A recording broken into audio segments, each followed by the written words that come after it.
Greetings, everyone, and welcome to Anime Night in the Dojo. Today's featured show, Fire Force, Season 3, Part 2. Yep, Fire Force, Season 3, Episode 15. Welcome back to the Dojo. I'm Ryu. That's Age. We're back for more Anime Night in the Dojo. And, well, last week, Benimaru created the moon. We'll just have to see all the Soul Eater tie-in stuff, what's going to be going on with that. But last week was a pretty interesting episode across the board with, like, the art style change. And, like, even the characters in universe, like, noticed, like, hey, are they doing something? You guys seeing this? So that's also pretty interesting. So there's a lot going on with the on the path to the Soul Eater verse and like how that becomes a thing, and that's going to be pretty interesting to see how all that stuff goes on. We do have some source material knowledge when it comes to stuff that happens during that path, but we're not going to talk about that until we actually get there. But there is definitely some interesting stuff coming up, and hopefully none of it gets cut. I know I have to say that every week, but it's a relevant thing, you know.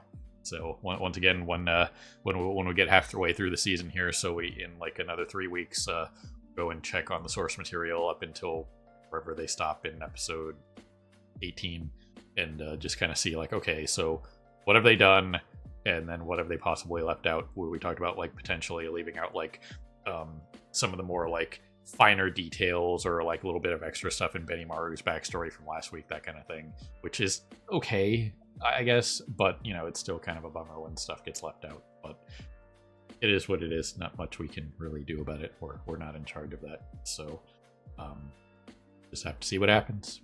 You know what I mean? But so far the first 2 episodes have been fine, you know, for what they are. But once again, they're on that clock.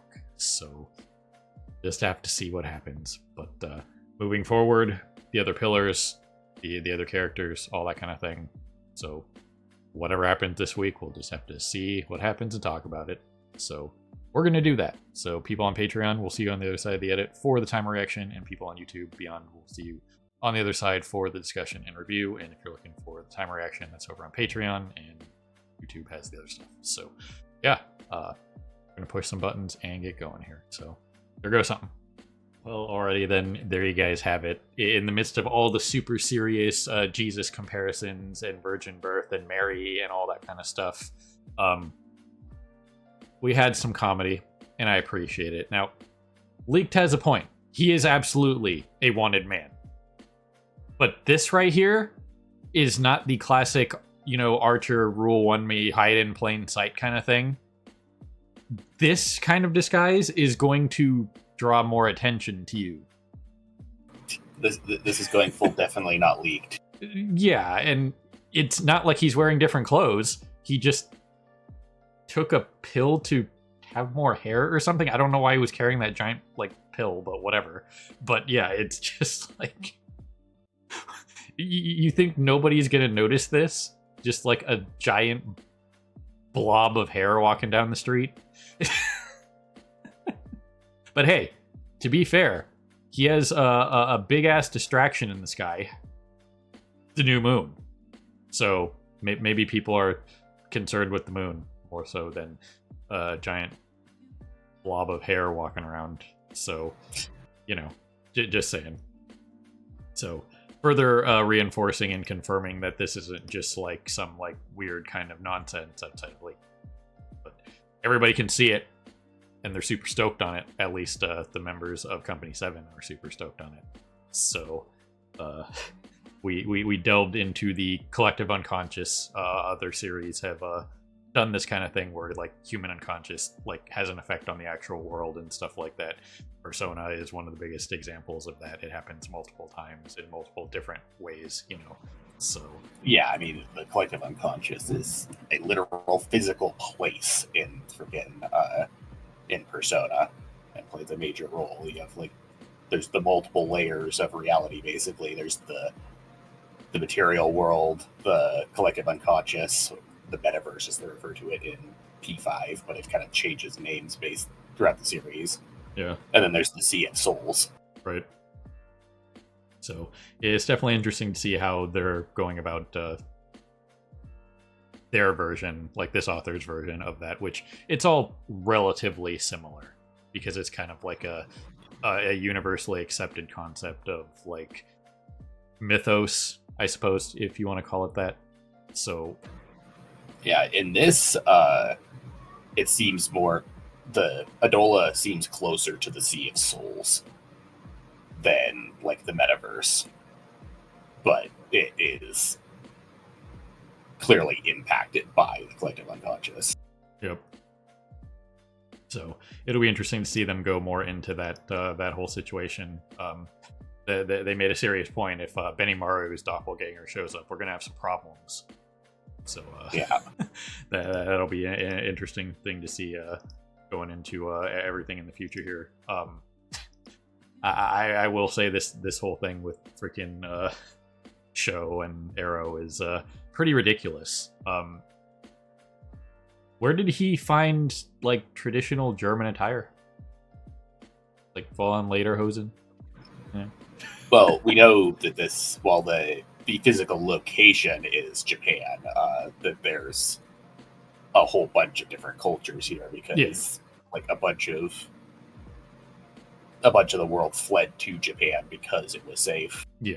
So, but Like still, that's a big part of the whole thing with like Benimaru's crew is they are the remaining Japanese who are trying to keep Japanese traditions, whereas most everyone else is either from different countries or mixed race. right. But still, it's like we haven't seen any like just like random background characters that are wearing anything like Western European like kind of anything. So it's kind of interesting to see like just him kind of cruising around, stuff like that, and getting to be a kid for like an afternoon. How about that? He even had a run in with the mascots, so that was something. But once again, time travel is time travel. Or not time travel, but stopping time is stopping time. You know what I mean? Yeah, it's like Arrow's like comments about him being fast when he's stopping time is the same thing as like people trying to comment on like freaking post Fullbring Ichigo being fast when it's like, no, he's using Sunito now. He's not fast. He's literally just there. Yeah. He's teleporting. Right. Speed and teleportation are two completely different things. So, either way. But for the rest of this, it was pretty interesting. Like the classic rule of threes on like, should I snipe them? Not yet. Not yet. Not yet. Start preparing though. I mean, he's right there. Do you really have to? Is it really considered sniping someone if you're sitting on a couch across from them? She only threatened to snipe the original group. This guy, she just threatened to eliminate. Yeah. So it is definitely definitely an interesting situation going on about like everything to do with the Kusakabe family and stuff like that. So at the end of the day, pretty much, and it's just kind of like a spin on Jesus's lore for the most part. They even flat out point out, like, Virgin Mary. In this case, Mari, but with an I instead of a Y. So, the Japanese version of Mary, basically. So, but the difference It's with literally her... It's literally the Japanese version of Mary. Like, the origin of Mari comes from when the Catholics introduced the concept of Mary with their missionaries. Right. So the only difference between the Jesus lore and story is the fact that she had two virgin births and children, and Sho was the one that was born on the 25th of December. So that's kind of interesting. So it'll be interesting to see what they do with that. But at the end of the day, like, you always have stuff like where doctors are going to be skeptical and stuff like that. But once again, like they pointed out, you can test to see if a woman is a virgin. There are tests for that. You know what I mean? And at the end of the day, there are also ways to, like, there are multiple different ways to tell, like, whatever. It's not really worth going into because it's kind of what it is. But the whole thing where there are things that are unexplained that happen a reasonable amount of time, just in general, even in real life, where it's like, oh, there's no possible way that could be a thing. It's like, well, how do we know that this isn't a new thing that's happening just randomly? You know what I mean? By Yeah, I mean, evolution, they like even or brought up. They even brought up like the fact that there's been like apparently a bunch of other abnormal things with babies recently, like some of them just basically being born infertile. yeah. So it's not like this is like a single case going on, but it is definitely like you would have like the doctors that would like, you know, be skeptical or like, oh, well, no, we did the tests and, you know, it's there, and they have to trust medical science because they perform the tests, and it's not like the tests are going to lie. You have multiple medical professionals looking at this situation and like, yeah, we saw it, you know, it was there. So it is 100% a virgin birth. So that is what it is. But it's one of those things where you kind of look at it from like the mother's perspective here. Like Marty's mother is like, so hold on a second, you're disowning your daughter and kicking her out of the family basically, but you're still supporting her monetarily. That's really weird. You know what I mean? Because if they want nothing to do with the child, it just the two things about this whole situation that, and I'm not saying it's not impossible, like somebody could absolutely have this reaction to the situation where they refuse to believe what the medical professionals are telling them, and you know what I mean. And basically the whole thing with the mother that we kind of got in this situation here was she was still covering all of her expenses initially because it's the whole thing of it's still, she's still her daughter and she's going to cover all her medical expenses and stuff like that, but she's basically doing it in hoping that she will end up giving up the kid eventually and right. like seeing reason, quote unquote. Right. But when it ultimately comes down to she's had the kid and she's refusing to give the kid up, that was like the last straw of, no, you're out. Right. So it's definitely kind of an interesting way to like gaslight somebody. But it always boggles the mind. Like you can like question people's opinions, especially when it comes to anything in the medical field, because that's why they call it practicing medicine. They're not experts. They're constantly practicing, getting better, learning new things. A doctor is not an encyclopedia of knowledge. They're not going to remember every little thing that, you know, has to occur and could be potentially wrong with you. So yeah, it's also freaking it's educated guesswork no matter what. Like there is no such thing as a symptom that means only one thing. Yeah. You're always just comparing symptoms to possible actual conditions and just trying to see which one is the most likely and which one is the one that's reacting to treatment. Yep. So at the end of the day, but there's never a 100% this is definitely this. Right. And you see a lot of stories about that in various places and things like that, and you just never know. It could be something new, it could be something slightly different. You know what I mean? And those slight differences in various things in the human body or what have you, coming into contact with this, that, or the other thing can just have a slightly different response, and you might have derped into something new and you just don't know. So yeah, I mean, like even this situation here where you could test for virginity, who knows, she could have some weird condition where she heals after the fact. Right. So you never know. But at the end of the day, if you, in the case of, let's say, her family and stuff like that, it's like, oh, we raised you better than that. It's just like, yeah, you did. I'm not sleeping around. I've never had a boyfriend. I've never had this. And if in this case, your daughter has never had, unless they're like, you have a kid that's like really good at hiding like who they really are kind of situation. And a lot of kids aren't really like that because they're kids. If they've never like openly rebelled or, you know, been just like, you know, little shits basically, you know what I mean, and have been like good kids and whatever, I'd be more inclined to be like, yeah, I don't think she slept around, so this, I'd be more inclined to believe, okay, so something weird's going on, you know what I mean.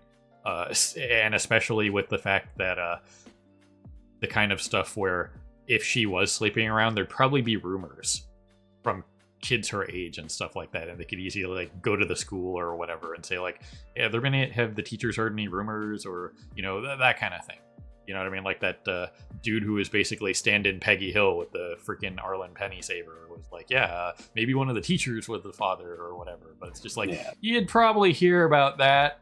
Those kind of things come to light pretty quickly most of the time. Yeah, some of that stuff stays buried for years and shit is terrible. But it's especially in their society. Yeah, their society is a lot more careful about things. Plus, also, this especially becomes known quickly when shit like this happens, where like people are specifically probing and looking for information because of a pregnancy. Yeah, with a missing father.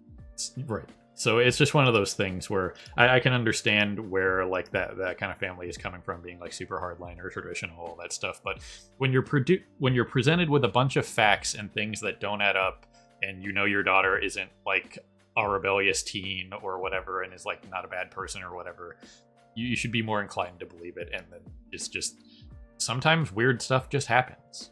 You know what I mean? So it is what it is. But you see a lot of cases of things like that where the parent or the kid or whatever it is overreacts to a situation and it just blows up, and then it's just kind of a terrible situation across the board for everybody. So it is what it is. But I never want to be the person who's presented with like factual evidence of tests and stuff like that. Or I wouldn't want to not believe my kid if like, my kid was like Mari, or it's like, yeah, she's never been like that. I highly doubt that she just snapped overnight and started sleeping with people. You know what I mean? So yeah, especially with like no rumors going around the school or anything like that, or around the neighborhood, whatever. So yeah, apparently she's never even had a boyfriend. Yeah. So that's just one of those things. So either way, but it was definitely an interesting story for like the connections it made to all the Jesus stuff and whatnot. And now Sho's on a mission to protect his brother, which is what Shinra was trying to do. So maybe they'll link up with their mom in Ondola and everything will be super happy ending, right? Yeah.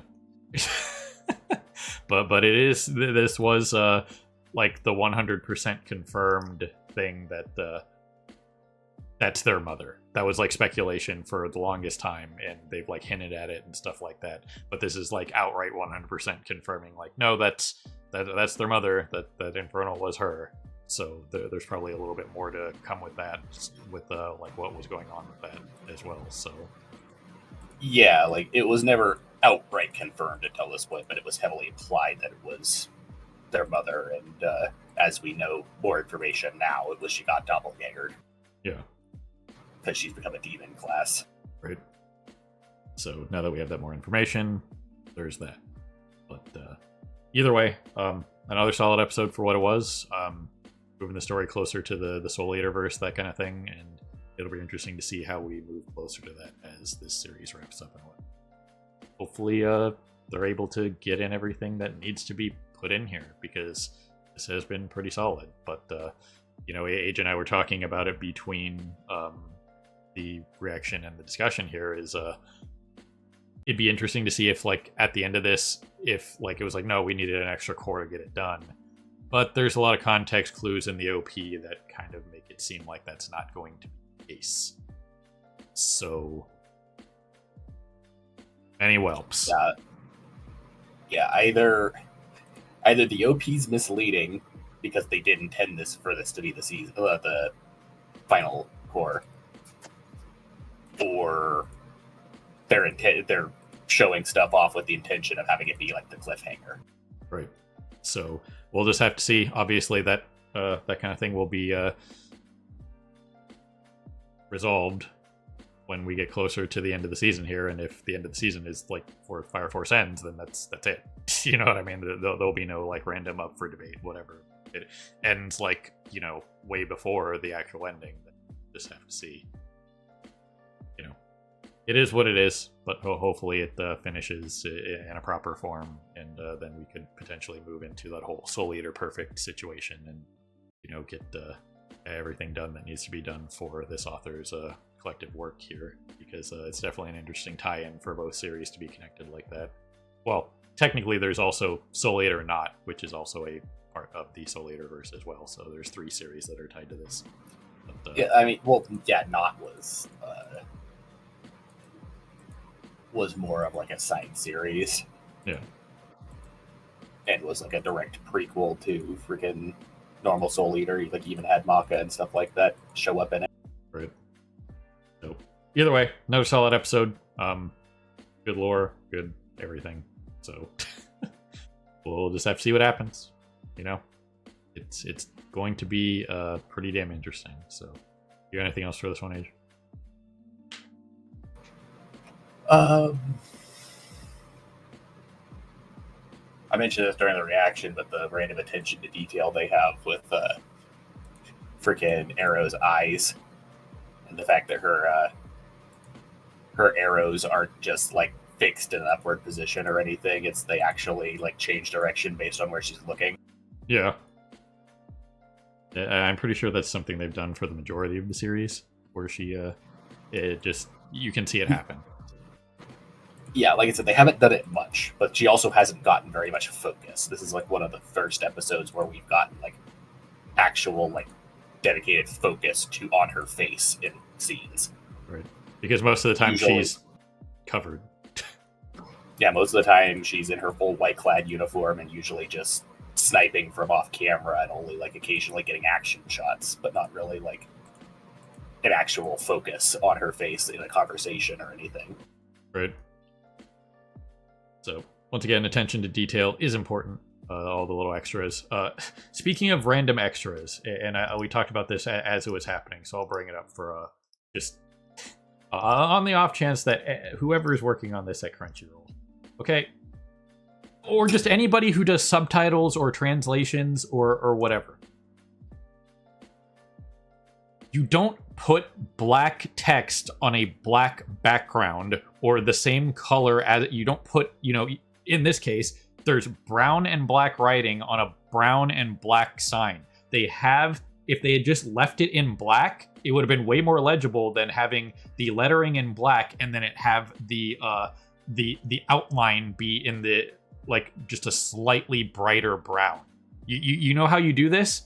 You put it in full white text. Completely readable it would pop off that brown background. Completely readable. A bright color on a dark surface. It's super easy. You know what I mean? Or you put a dark color on a bright surface so you can read it. It's not hard. I get that the sign is brown and black. That's cool. But I know people are going to understand that that is just an overlay to translate. It doesn't have to be perfect. You know what I mean? It doesn't have to copy the sign. Just make it white. Make it a bright color. I don't care if it's teal or pink or whatever. Make it legible and readable.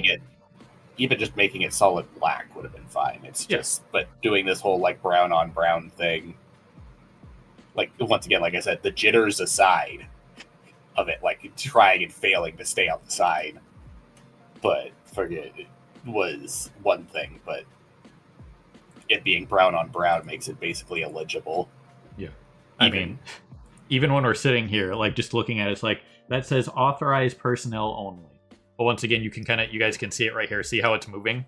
They could have just had that thing right there and it wouldn't have mattered. You know what I mean? Yeah, they wouldn't even literally just make it all black and stick it to the side of the screen. Yep. No jitter, no anything, just side of the screen. You know what it means. Yeah, or it could have just been at the top of the screen because there's no other signage here that has kanji lettering. So you could have just had it at the top of the screen and it just says authorized personnel only. And it's like, oh, that must be what that sign says in kanji.